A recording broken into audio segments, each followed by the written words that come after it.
Varanasi railway സ്റ്റേഷനിൽ നിന്ന് 6:30 Janshatabdi train പുറപ്പെട്ട് 11:30 പാറ്റ്നയിലെത്തി.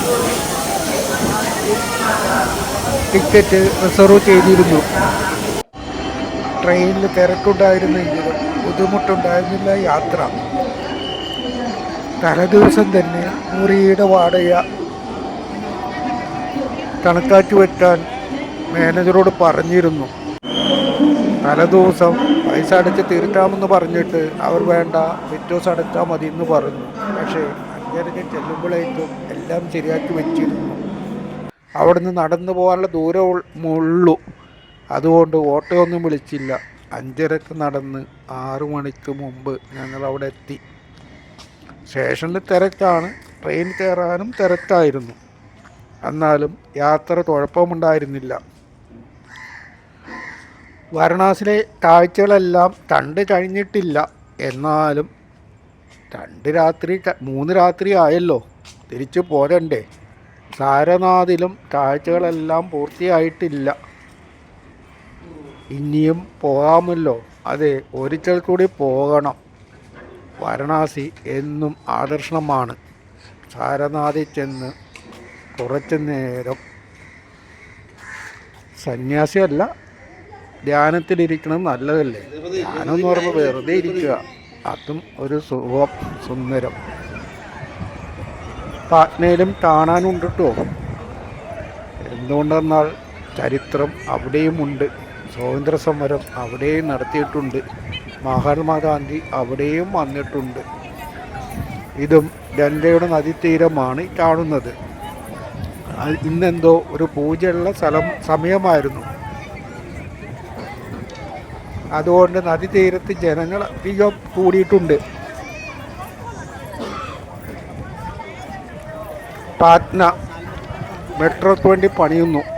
അതുകൊണ്ട് റോഡുകളെല്ലാം കുഴിച്ചിട്ടിരിക്കുകയാണ്. യാത്ര ഒരു സുഖവും ഉണ്ടായിരുന്നില്ല.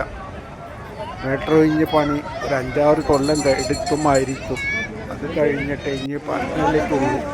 ഇതാ ഗംഗാ നദി, അവിടെയും ബോട്ട് സർവീസുണ്ട്. അതിൻ്റെ മുകളിൽ കൂടി നല്ലൊരു റോഡ് പണിതിട്ടുണ്ട്. 4 ലൈൻ പാത, സുന്ദരമായ റോഡാണ്. ആ റോഡിലൂടെ ഞങ്ങൾ സഞ്ചരിച്ചു. ഇവിടെയാണ് മഹാത്മാഗാന്ധിയുടെ ഭൗതിക ശരീരം നിർമ്മാർജ്ജനം ചെയ്തിട്ടുള്ളത്. എല്ലാ സംസ്ഥാനങ്ങൾക്കും കൊടുത്തുവല്ലോ. നമ്മുടെ നാട്ടിൽ കന്യാകുമാരിയിലും നിർമ്മാർജ്ജനം ചെയ്തിട്ടുണ്ടല്ലോ. രാത്രി ഇവിടെ വന്നിരുന്നു. ഇവിടെയും ഉണ്ടെന്ന് കേട്ടിരുന്നു. പക്ഷേ ഞങ്ങൾ വന്ന ദിവസം ഉണ്ടായിരുന്നില്ല. എല്ലാ ദിവസവും ഇല്ലെന്നാണ് പറഞ്ഞിരിക്കുന്നത്. ഈ പരിസരത്താണ് ഇവിടുത്തെ കോളേജും മെഡിക്കൽ കോളേജും നിലനിൽക്കുന്നത്. പക്ഷേ ഈ സ്ഥലം ഭയങ്കര വൃത്തിഹീനമാണ്. ഇത്രയും വൃത്തികെട്ട സ്ഥലം ഞാൻ കണ്ടിട്ടില്ല. എന്ത് ചെയ്യാം, പൊതുജനങ്ങൾക്ക് യാതൊരു താല്പര്യവുമില്ലല്ലോ. അല്ല, നമ്മുടെ നാടും ചില സമയങ്ങളിൽ റോഡുകളിൽ അഴുക്കുകൾ കാണാറുണ്ടല്ലോ. അത് കണ്ട് ആശ്വസിക്കാം. ഇവിടെ രാത്രി നടക്കാൻ നല്ല വൈബായിരുന്നു. ലൈറ്റും വെളിച്ചവുമുണ്ട്. ഇവിടുത്തെ മതിലുകളിലെല്ലാം നല്ല പടങ്ങൾ ചിത്രീകരിച്ചിട്ടുണ്ട്.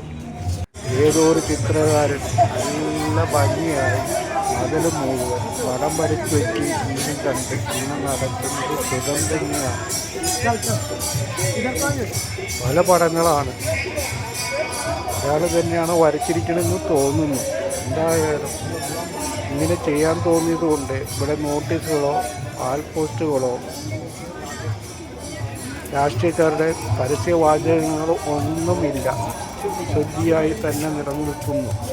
നമ്മുടെ നാടുകളിലും നമ്മുടെ പട്ടണങ്ങളിലും എല്ലാ മതിലുകളിലും ഇതുപോലെ പടം വരച്ച് ആകർഷകമാക്കിയാൽ അതൊരു ഭംഗിയല്ലേ.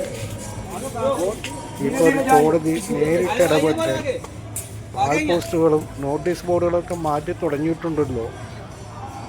ആ കൂട്ടത്തിൽ നമ്മുടെ സിറ്റിയിലെ എല്ലാ ചുമരുകളിലും നല്ല പടങ്ങൾ വരച്ചു വെച്ചാൽ ഇവിടുത്തെ ചുമരിൻ്റെ വീടിൻ്റെ ഉടമസ്ഥൻ അല്ലെങ്കിൽ കെട്ടിടത്തിൻ്റെ ഉടമസ്ഥരെ നിർബന്ധം മാറ്റണം.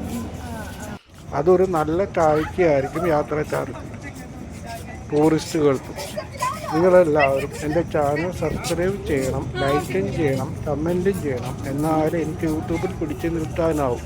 എൻ്റെ ചാനലിൻ്റെ പേര് ശല്യമോ.